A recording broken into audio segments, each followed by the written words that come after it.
Hi, everyone, and welcome to this session on looking at the dashboard in ChatGPT. It's March 1st, 2026, and I thought I would do a very fresh update on the dashboard. So if you look at my screen, you will notice the very first thing is that it is black, and I have that set in my personalization settings, and I'll show you that later. So let's take a look. Very first thing, right at these two words, ask anything. And it is in this typing bar where you can type anything you want. You can ask it for advice on buying a new bicycle. You can ask it for lesson plan help, how to write an email, all these things.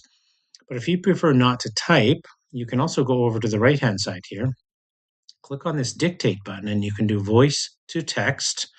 And I know some people like that because it seems like more of a conversation, and maybe some of us aren't as good at typing as we would like to be. So you can just dictate. And unlike using an Alexa in your home, um, that if you start to pause, it will think you're done and then immediately respond.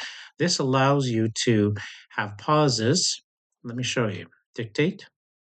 So I'm going to talk about a few things. I'm going to pause for a second.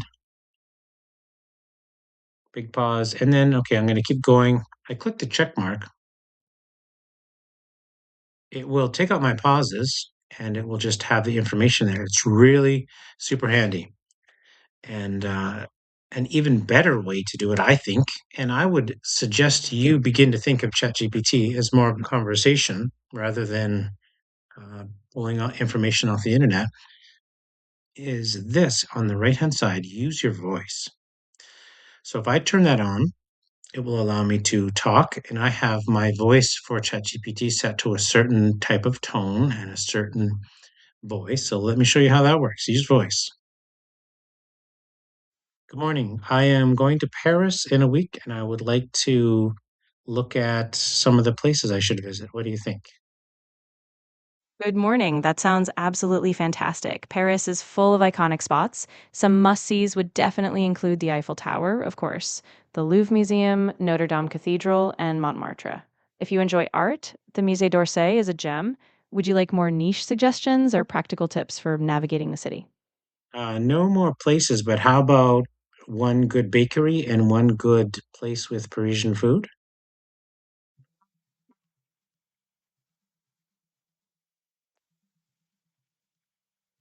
A top bakery recommendation in Paris is Du Pain et des Idées, located at 34 Rue Yves Tudic in the 10th arrondissement.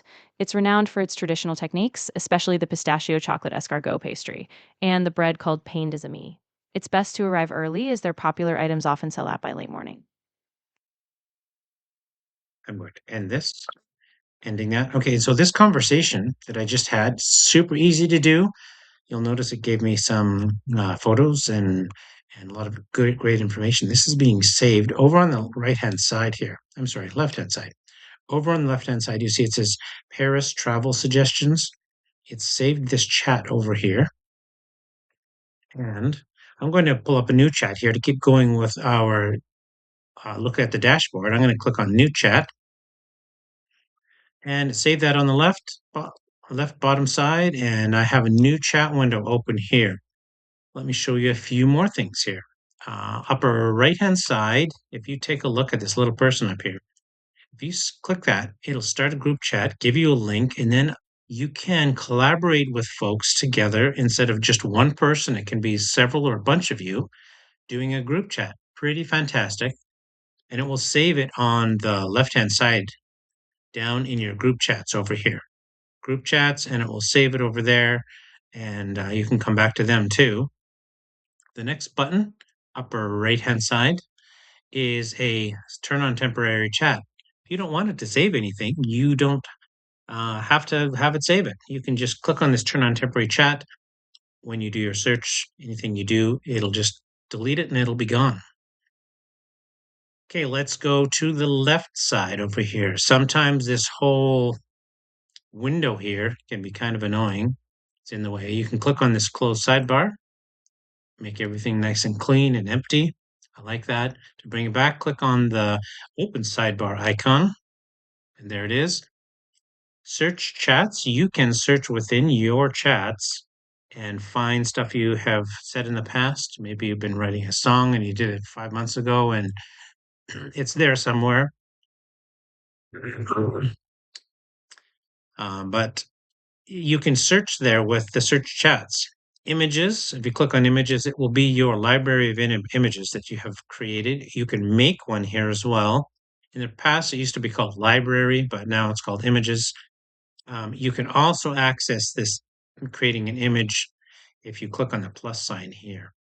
The plus sign will get you to, you can create an image there. While I'm here, let me just show you these. You can add photos and files.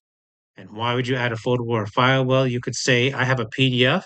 It has a bunch of people with emails and names on there. Can you extract those um, emails and names and can you put them into an Excel spreadsheet and export it as a CSV file? That's a possibility. You can say, here's a photo. Can you make one in a cartoon version? Make it look like a Muppet. You can add from your Google Drive. Like I said, you can create an image. There's the thinking where it's you, you want to learn something. Deep research is doing a lot of exactly what it says, a lot of deep research, pulling up articles. And it's what I find is interesting as well as deep research and thinking, shopping research is apparently one of the most important things to put on ChatGPT, which so many people do, like me too. Let's go to more web search, looking at stuff particularly just on the web, not necessarily pulling from any journal articles and stuff. Study and learn. Maybe you want to learn Spanish and you want it to help you with vocabulary. Canvas here is where you are going to have a collaborative writing session or coding session where it pulls up a separate window where you can edit um, and collaborate together at the same time. And whoops, where did that go? Here we go. Sorry, I've got all these buttons over here. I'm trying to hide these. There we go. Something is going wrong with that. Okay, let's go to more here. More.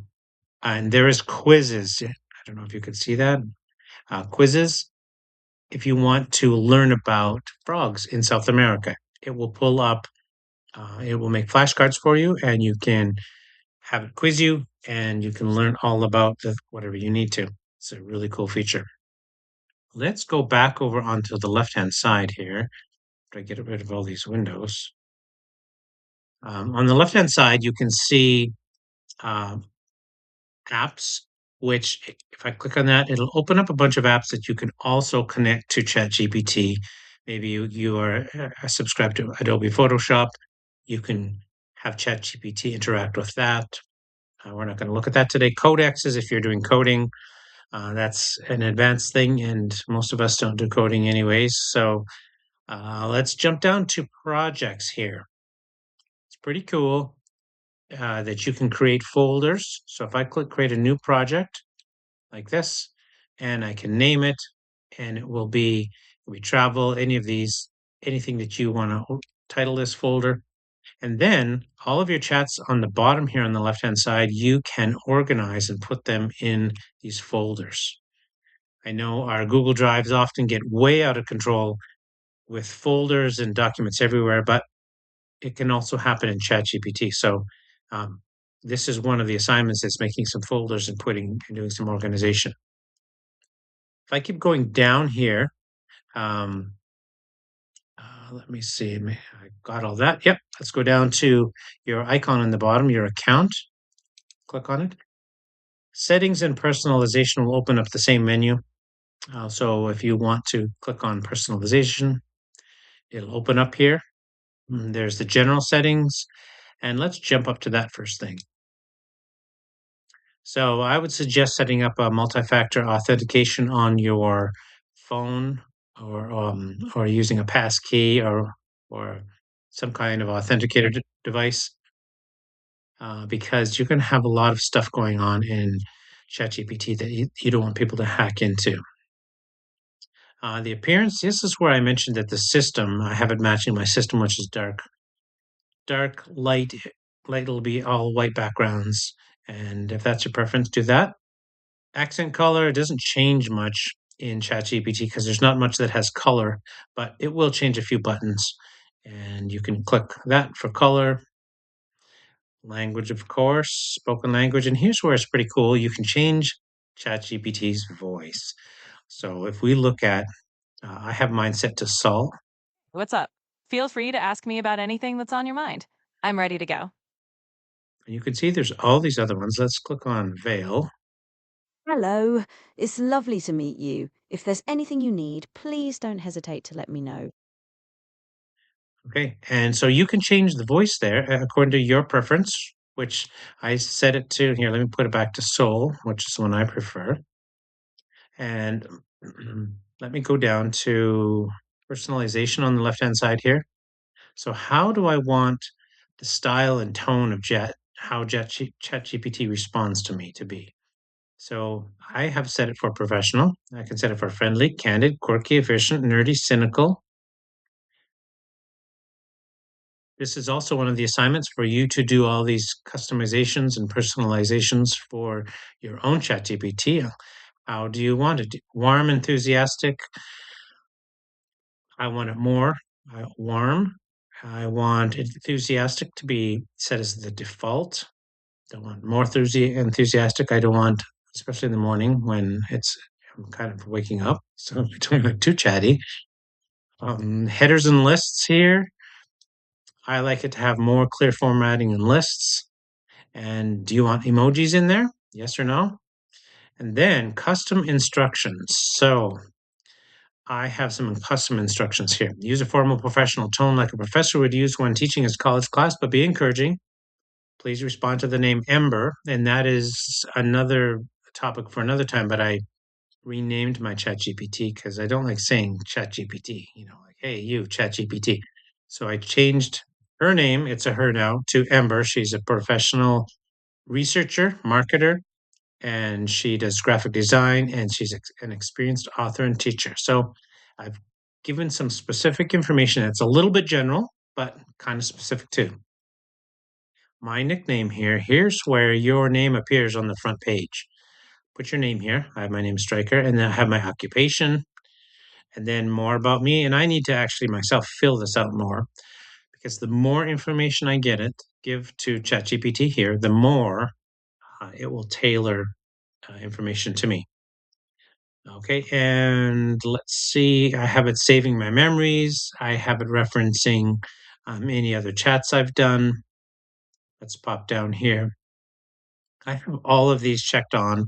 So enable voice, advanced voice, um, let ChatGPT execute code using code interpreter, web searches. Okay, I have all these turned on. And I have it also turned on the top to reference our chat history so it can look back at things we've talked about. Like a good old friend that remembers your conversations from the past. That's a good one to have on right there. These were the apps that are connected right now. It's just Google Drive. Um, but if I wanted to connect to any of those other ones that I've subscribed to, you could do that there. Orders are if you have purchased things through ChatGPT. And let's jump down to security. Here's where you can turn on an authenticator app, have it send a text to your phone when you're trying to log in. Those are good things to do. So some of these things that we've looked at are in our assignments for our course and some of the modules. So I hope this has helped you. I'm going to click back up here and go on the new chat. And I believe I have covered a very quick version of our dashboard. So good luck and God bless with all this. I hope you start enjoying it as much as I am. And I've come to see this ChatGPT and other AI versions as a really big help in getting rid of a lot of the extra stuff that takes up so much time and allowing me to get to the things that really need to be done. All right. Have a great day.